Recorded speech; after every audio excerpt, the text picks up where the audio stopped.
আসসালামু আলাইকুম, কি অবস্থা, কেমন আছেন সবাই? ইটালির রাস্তাঘাট কত সুন্দর, সেটা না দেখলে বুঝতে পারবেন না।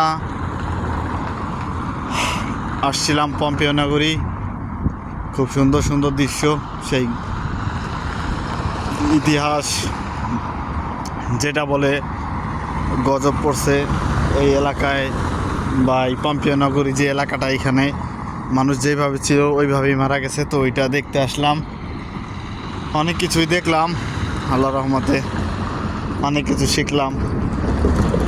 আসলে একটা কথা কি, মানুষ যখন অতিরিক্ত পাপ করে তখন আল্লাহ আমাদের উপরে গজব দেয়। তো আমরা নামাজ পড়ি, রোজা রাখি, আমরা আল্লাহ যেন আমাদের এই পাপ থেকে রক্ষা করে। আমি